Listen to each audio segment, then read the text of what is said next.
क्या आप जानते हैं कि दुनिया का सबसे बड़ा पीस अवार्ड यानी शांति पुरस्कार नोबेल प्राइज एक ऐसे इंसान ने शुरू किया था जिसे लोग कहते थे मौत का सौदागर। जी हाँ, आपने सही सुना, मौत का सौदागर यानी मर्चेंट ऑफ डेथ। और यही है नोबेल पुरस्कार के पीछे की सच्ची कहानी। Good morning, guys. Myself Manoj Chaudhary, and currently I am a second year MBBS student at Government Medical College, Bharatpur, Rajasthan. और इस वीडियो में हम जानेंगे कि नोबेल प्राइज के पीछे की वो कहानी जो किताबों में नहीं पढ़ाई जाती। Every year scientist, writers, peacemakers को नोबेल प्राइज दिया जाता है, लेकिन बहुत ही कम लोग ये जानते हैं कि नोबेल प्राइज की शुरुआत क्यों हुई। और इससे भी कम लोग ये जानते हैं कि नोबेल प्राइज की शुरुआत गिल्ट, रिग्रेट और एक टेरिबल मिस्टेक से हुई थी। अल्फ्रेड नोबेल का जन्म स्वीडन में 1833 को हुआ था। वो एक ब्रिलियंट साइंटिस्ट, इंजीनियर और इन्वेंटर थे। अपने पूरे जीवन काल में अल्फ्रेड नोबेल ने 355 पेटेंट लिए थे, लेकिन एक इन्वेंशन, एक आविष्कार जिसने उनको इनक्रेडिबली अमीर और इनक्रेडिबली प्रसिद्ध बना दिया, वो था डायनामाइट। जी हाँ, डायनामाइट का आविष्कार भी अल्फ्रेड नोबेल ने किया था। डायनामाइट ने पूरे के पूरे कंस्ट्रक्शन को रिवोल्यूशनाइज्ड कर दिया था। टनल, रोड्स, रेलवेज, इन सब का कंस्ट्रक्शन बहुत इजी हो गया था, लेकिन डायनामाइट की एक डार्क साइड भी थी। डायनामाइट का यूज न केवल कंस्ट्रक्शन में किया जा रहा था, बल्कि डायनामाइट का यूज डिस्ट्रक्शन में भी किया जा रहा था। वॉर के दौरान डायनामाइट एक पावरफुल वेपन बन चुका था।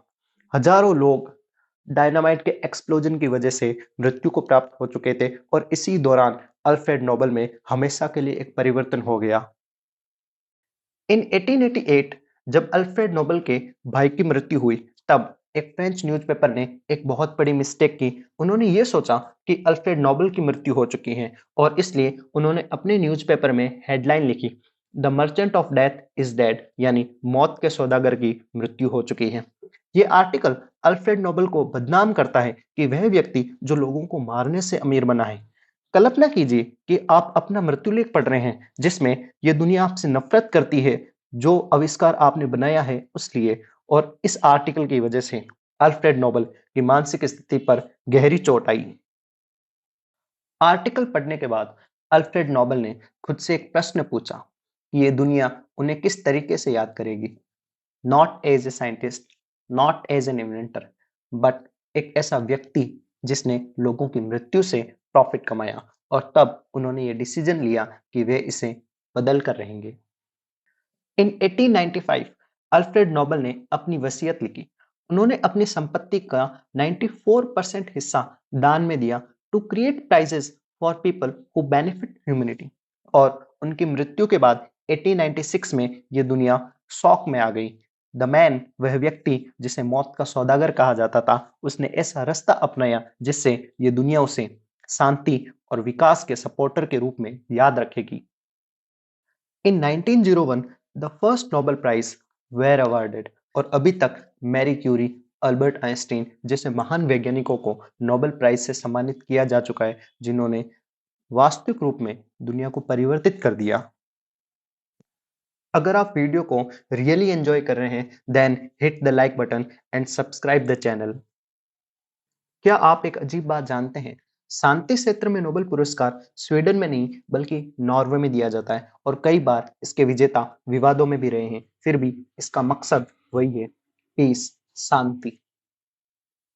मॉरल ऑफ द स्टोरी, कहानी की सीख ये है कि अल्फ्रेड नोबेल ने दुनिया को ये सिखाया कि आपका पास्ट आपकी पहचान नहीं हो सकता, गलतियों से कुछ अच्छा भी जन्म ले सकता है। तो याद रखिए, अल्फ्रेड नोबेल ने डायनामाइट बनाया, उन्हें मौत का सौदागर कहा गया। एक मृत्युलेख ने उनकी सोच बदल दी और जन्म हुआ नोबेल प्राइज का। तो ऐसी ही जेन्युइन और अनटोल्ड स्टोरीज सुनने के लिए चैनल को सब्सक्राइब कीजिए। और हाँ, अगर आपको ये वीडियो पसंद आई तो वीडियो को लाइक कीजिए और शेयर कीजिए और चैनल को सब्सक्राइब कीजिए। तो दोस्तों, अभी तक के लिए सिर्फ इतना ही। मिलते हैं फिर किसी नई कहानी के साथ।